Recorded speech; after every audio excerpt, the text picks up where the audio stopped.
Chapter 714, Pulling Up Seedlings to Help Them Grow. Bai Li Changqing was a good friend of Gao Changkong's, and also his fan. Combined with his knowledge of Gao Changkong's abilities, and his partial knowledge of Zhang Yi's abilities, he was convinced that headquarters would let Gao Changkong lead the next mission to eradicate Eclipse Moon. Zhang Yi gazed blankly, not refuting what Bai Li Changqing had said. Theoretically, there was nothing wrong with what Bai Li Changqing had said. But Bai Li Changqing was, after all, just a soldier, and he did not understand what was meant by power struggles. Gao Changkong did have better combat training and command capabilities than Zhang Yi. However, his identity meant that he could not be the leader of this operation. To achieve great success and thereby alarm the master was the greatest taboo for subordinates throughout the ages. To put it bluntly, even if Gao Changkong did achieve the greatest success, Blizzard City would highlight Zhang Yi's achievements instead of his. We'll see. Zhang Yi slapped his thigh. By the way, I'm now the captain of the Tengu squad, so can I get captain-grade weapons and equipment? He pointed his finger at Yang Xinxin. I also have 3 helpers by my side. They will also be temporarily incorporated into the Tengu squad, and I have already told Zhu Shui about this. So they also need to receive equipment. Bai Li Changqing nodded. No problem. Just let me know what equipment you need, and I'll have someone send it over. Zhang Yi's smile grew wider and wider at the corner of his mouth. He shook his head. No, we'd better go there ourselves. After all, I need more weapons. Bai Li Changqing's eyes slowly widened as he looked at Zhang Yi, who was smiling strangely, as if he had guessed what the guy was going to do. Soon afterwards, Zhu Zheng, who was still working in the office, received a report from the quartermaster. What? Zhang Yi collected a large quantity of weapons? A very large quantity? General Zhu, he used his spatial ability to receive a large quantity of weapons. The quantity is a bit exaggerated. The quartermaster whispered in the corner, unable to help but turn his head and look into the warehouse at Zhang Yi, who was ransacking the place. After so many years as a quartermaster, this was the first time he had encountered such a way of receiving supplies.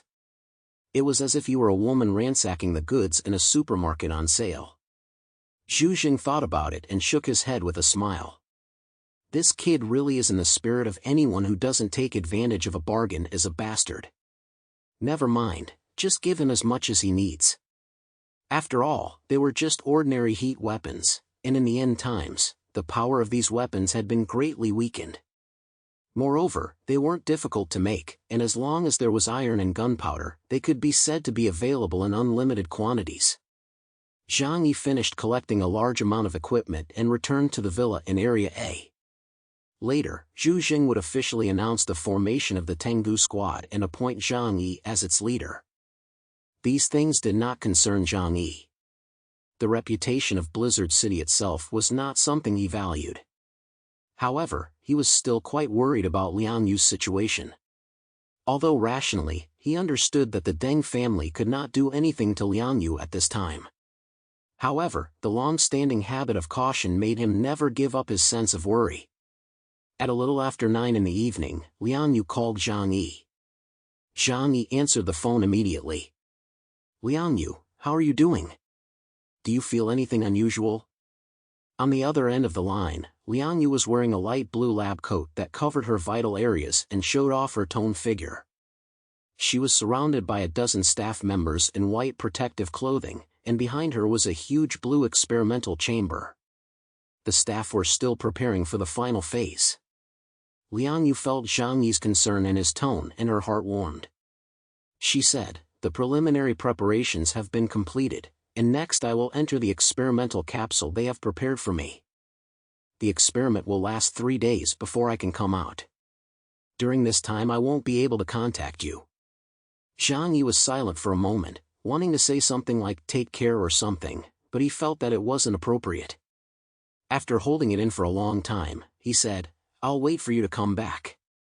Leang Yu's smile deepened in the corner of his eye. After the two simple conversation ended, Leang Yu handed the phone to the staff member, who took it and sealed it away in a safe. Then a female staff member came over and asked Leang Yu to lie down in the experimental capsule. Leang Yu nodded and did as she said. Outside the laboratory, on the second floor, Deng Yuanbo, Lianqing, and the head of the laboratory were watching this scene. The person in charge asked Deng Yuanbo, "Chairman, do you really want to do it according to the A-level supply? Experiments of this level also consume a lot for us. It's even second only to the cultivation of the young master in the beginning." Deng Yuanbo narrowed his eyes and said indifferently, "Just do what I said." In business, the large initial investment is for the continuous and abundant returns later.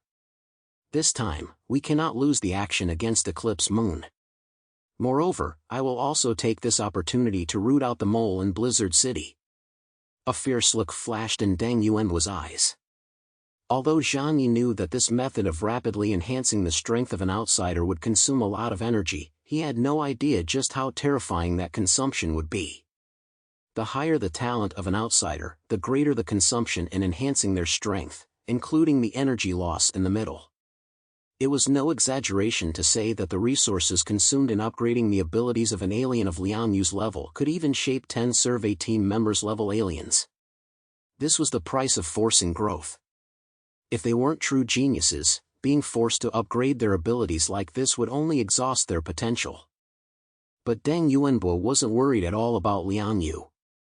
Her body and will had both been tempered through trial and error. After receiving his weapon, Zhang Yi returned to the villa in Area A and began to study and analyze ways to deal with Eclipse Moon with Yang Xinqin. He didn't know anything about fighting, but he had a lot of experience fighting against aliens. The information that Deng Shintong had risked his life to obtain was very crucial. It was clear that Phoenix Courtran was a very difficult opponent to deal with. He had the ability to become immortal, superb melee combat skills, and the blessing of a witch who could see the future. When these conditions are combined, the result is overwhelming. However, as long as the ability exists, the method to deal with him must also exist. Zhang Yi must find a way to restrain Phoenix Courtran and the other powerful aliens under his command before considering action. Fortunately, these days, Eclipse Moon is also in a state of rest, and they still have some time to prepare. Chapter 7:15, Helpers. Xin, guess what Eclipse Moon's people are doing these days? Zhang Yi asked. Eclipse Moon has been gone for almost a week since the battle in Jiangning City. The use of the Love Reaper initially caused the electromagnetic systems in most of the Jiangnan region to lose their effectiveness. And there was no way to track the whereabouts of Eclipse Moon. However, everyone understood that Eclipse Moon would definitely make a comeback. Otherwise, they would not have risked crossing the sea. Zhang Yi believed that they must figure out their logic in order to prepare in advance. Yang Xinqin said leisurely, in the last battle, they lost 5 people. Although in the end, they won a miserable victory and the siege of Jiangnan region failed, but in terms of the strength of the two sides, they did not necessarily win the duel. Jiangnan region has a deep foundation, and after the defeat of the Divine Squad, they still have other forces they can mobilize. However, Eclipse Moon will have difficulty making up for the loss of manpower. Therefore, she looked at Zhang Yi, her eyes shining like dark stars. I suspect that when they come again next time, they will definitely bring helpers. Zhang Yi crossed his arms in front of him. Helpers? Their companions in Neon? Although in terms of intelligence, Eclipse Moon belongs to the structure of an elite squad and does not have any other companions.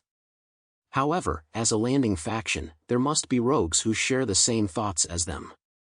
Seeing that Eclipse Moon has caused a huge wave in the Jiangnan region, maybe someone is tempted to follow them and try to get a share of the pie. Yang Xinqin, however, said, next, the opponents we will face may come from any force. Since the day the Ice Age arrived, the world has been completely different. The kingdom of Haxu is lucky. We have the world's top power and can maintain our position. But most of the southeast region is made up of many small countries that don't have the natural resources to sustain themselves and have therefore collapsed. If I'm not wrong, the southeast region, including the southern seas, is in chaos. There are even more private military organizations than you can count. Those vicious people are likely to harass the borders. It's also possible that they'll be swayed by the people of the eclipsed moon. Zhang Yi sighed, that's why I hate those snakes and rats. Although they are not necessarily lethal, their sheer numbers can be annoying. The only good news was that those regions were relatively fragmented. For one thing, the population was not large, and the combined population of some small countries was not even as large as that of Tianhai City. For another, their technology was relatively backward. Therefore, in such regions, the possibility of producing high-level aliens was relatively small. Just as Zhang Yi was pondering the next round of the plan to encircle and annihilate Eclipse, there were surging undercurrents in Blizzard City, and no one was idle. Everyone had set their sights on Eclipse. Perhaps to ordinary people, the existence of Eclipse was a disgrace that they must wash away with their blood. But to the various factions in Blizzard City, this was a power struggle. Everyone knew that if they could defeat Eclipse Moon, they would gain enormous prestige in Blizzard City and thereby increase the power of their faction. In response, Zhu Jing summoned the entire senior management of Blizzard City. The content of the meeting was the plan for the next siege of Eclipse Moon. The following day, the Operations Command Center was exceptionally lively. There were a very large number of participants, and all the important people in Blizzard City had come. Not only Zhu Jing and Tu Yunlai, but also some middle and senior management personnel were here. The meeting room of the senior management of the Operations Command Center was very lively, with hundreds of people. This kind of gathering was extremely rare in the history of Blizzard City. Zhang Yi appeared on the scene with Yang Xinqin. His reputation was not prominent, and it was only after the last siege operation that he killed 4 eclipse moons that he attracted the attention of some people. However, when he appeared at the venue, not many people eagerly greeted him. At most, someone politely exchanged pleasantries, nodded, and smiled politely in return. After all, Zhang Yi's identity was an outsider from the outer city. This identity determined that he would have difficulty entering the true core of Blizzard City in the future. Zhang Yi didn't care about these people's attitudes either. He never liked dealing with these people, and it was better if they didn't bother. However, Zhang Yi noticed that there were 2 distinct circles of people in the meeting hall. One circle was centered around Tu Yunlai, the head of the combat department. He always dressed in military fatigues, with half his face always covered by his collar, giving off an unfathomable sense of mystery. The other circle was the circle of the reincarnation squad, led by Gao Changkong. Both circles had gathered quite a few people, and they were discussing how to get a share of Eclipse Moon's body without being too loud. Minister 2, we will fully support you in this operation to encircle and annihilate Eclipse Moon. Your abilities are obviously stronger than those of the investigation team leaders. If it weren't for this, how could the most important task of defending Blizzard City be given to you? It's just that those investigation teams are more likely to become famous. They don't really think that you are weaker than them, do they? This siege of Eclipse Moon is of great significance to the Jiangnan region. As a top combatant, you must step in to ensure the victory of the operation. I will go talk to Zhu Shuai. Tu Yunlai was surrounded by several senior executives of Blizzard City. They included the heads of the administrative department and the finance department, all of whom were dressed in suits. Tu Yunlai didn't say much, and his expression was as cold as usual, but he politely bowed his head to thank them. As for Gao Changkong, he had brought along his deputy captains, Ji Yushin and Gu Man. Compared to Tu Yunlai, he had a wider circle of friends. Gao Changkong was generally well-liked, as he was friendly and never put on airs. Moreover, among the lower and middle classes of Blizzard City, his voice carried the most weight. Except in the eyes of some women, he is slightly weaker than the super-rich second-generation Deng Shintong, but there are very few people in the entire Blizzard City whose popularity can be compared to his. Captain Gao, you must bear the burden this time. I hope you can live up to your mission and successfully complete it. As long as you succeed this time, even if you come from a humble background, you can rely on this achievement to rise up. Plus our recommendation, in the future you may not be able to enter the power core of Blizzard City. Gao Changkong looked embarrassed. You're just joking, everyone. Gao Changkong, don't have any other thoughts. As a soldier, my duty is to protect the safety of the Jiangnan region and maintain the glory that belongs to it. To that end, I will mercilessly eliminate any enemy that comes to invade. His gaze was sharp as a sword when he mentioned Eclipse Moon. The representatives of the factions around him who supported him were very satisfied with his attitude and nodded with a smile.